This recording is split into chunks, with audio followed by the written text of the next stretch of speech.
Godspeed with Carole Hallundbaek, Sundays at 2 p.m. on the Progressive Radio Network.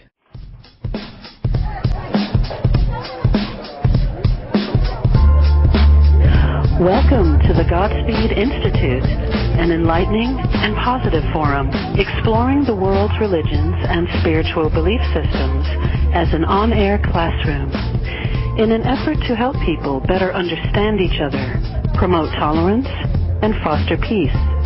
I'm your host, Carole Hallundbaek. Our guest today is Jason Gregory, spiritual explorer and Australian author of the highly acclaimed book, Way of the Weirdo. According to Gregory, humanity has arrived at a moment where we need to make a choice, either to maintain our perilous course with the destruction of our world and ourselves, or choose the alternative, which is not a system but a journey to explore who we truly are and guide us to our next step in the evolutionary process. Jason, welcome to the Institute, and thank you so much for being with us today. Thank you, Carole. Thank you for having us on. Now, your book, of course, is an expansive amount of subjects and all pertinent to our challenges today. But the dedication begins with a Hopi prophecy that says when earthquakes, floods, hailstorms, drought, and famine will be the life of every day, the time will have then come for the return to the true path. But haven't earthquakes and floods and hail and drought always occurred? What makes this time different? Well, they have always occurred. It's probably not of this magnitude at the moment. When we look at time as cyclical, I believe the Hopi were relaying their own experiences from maybe past experiences, many cycles that they lived through, but there's a definite reflection of a cycle of time that we are going through where things are increasing at this moment in time. Like we have always had earthquakes and floods and drought, but at this moment we can't ignore it. There is a magnification of that. This kind of ties in with the expansion and the contraction in consciousness, how we expand and contract. So at the moment we have come to a massive contraction point, but there is an instant pull. There is an expansion. In the Vedas, in the Vedic view of the universe, they kind of, if we look at the Yuga cycles, where we have a descending cycle where we go down to the Kali Yuga, is a very fast process. There's an acceleration of time, there's an acceleration of information, and the earth activity and the universal activity increases. But then and when you leave the Kali, there's an instant expansion, not just of the activity in reality, but in the consciousness behind reality.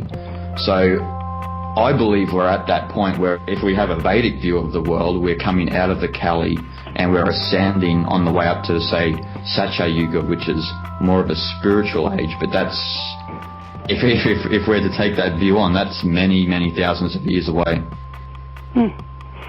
Thank you very much for that answer. It's fascinating, too, when you speak of these things that science also comes to mind when we think of the, for example, the expansion of the universe from the Big Bang to an extreme, where at some point the question, will it bounce back? It gets so taut, and it does feel as though things are accelerating these days in terms of technology, in terms of science, in terms of how much we fit in our day, in terms of communication and technology. It's interesting. It's Thursday for me and Friday for you. Yeah. But we can speak to each other right now. Now, let's get to the title of your book right away because it's fascinating. Why Way of the Weirdo? Who is the weirdo, and how do we become the weirdo? You have to embrace what's different in the world. A lot of people who do embrace that have a very open mind, and when you do have an open mind, you do clear a pathway to the infinite possibilities of what there is in this world and the infinite potential that you possess. So why I languaged it as weirdo was because I love the word weird, and when you look at weird is something that's strange to its surroundings, its environment, or something that sticks out. And I believe there's thousands, if we're to look at human beings, there's thousands of weirdos out there who feel different from, say, the masses consciousness at the moment, but there is a realization that, hey, we're not alone out here. There's many more weirdos out there. And that's sort of, in a nutshell, what a weirdo is, but it's someone, who does see the world differently and who is embracing that about themselves. Now, you are someone who sees the world differently, so this term would refer to you think? Yeah, it refers to me. That's why I kind of languaged that in the book. I thought it was just a really catchy way of, singing to the hearts of people who have always felt weird. But Way of the Weirdo is not just meant for people who do feel like that. Like, as you would have read the book, Carole, it's directed at people who are as well a little less aware of themselves and the universe around them.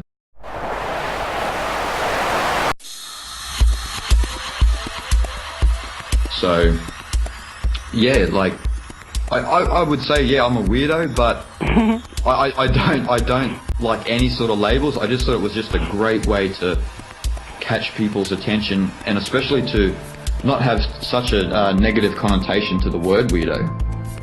Yes, it is very catchy, and also, perhaps in previous times, for example, in my background, I would have written, let's say, about the saints who go through their awakening and find themselves on a very, perhaps, isolated path. But if everything's accelerating, then I guess so with the awakening as well. There'll be more and more people along this. Now, one of the many things you cover in your book is technology. Could you share with us your view on technology and how it has evolved, but perhaps not the human psyche?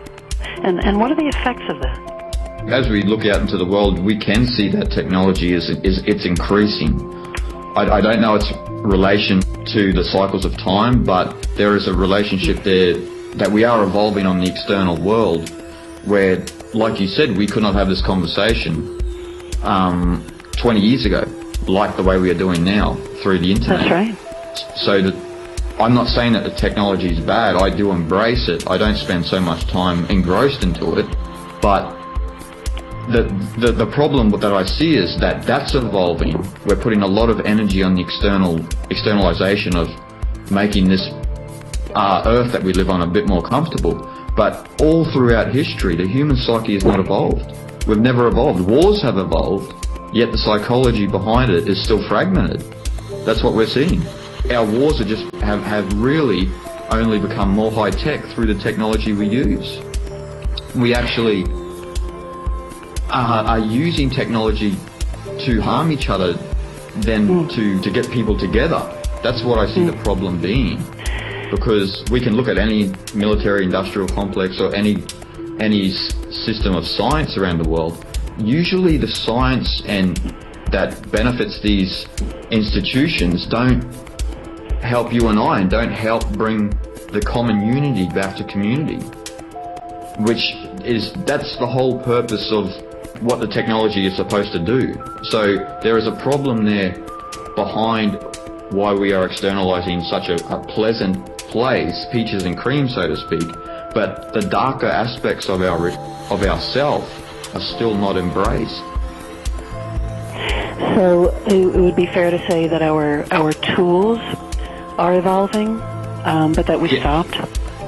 Yeah, our tools are evolving. They're evolving at an increasing rate, but I think that the psychology of humans is becoming much more fragmented than ever before. Like, we used to only have 4 pillars of separation, and that was religion, countries, race, and sex. And now there's so many other forms of separation. There's class, there's status, there's, even down to the minuscule level of supporting sporting teams. We kill each other for these reasons. Yeah. So there is something there that we're not embracing, that darker side of our psyche. So the evolution is not taking place. It's taking place externally, but it's not taking place internally. That's a great insight. So the darker side of our psyche being expressed externally, coming out with the sort of negative use or potential of our tools and violence and war and separation and such.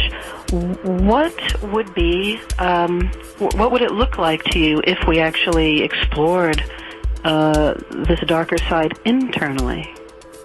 I think we'd live in a much more peaceful world. I think people would be much more centered in their own being.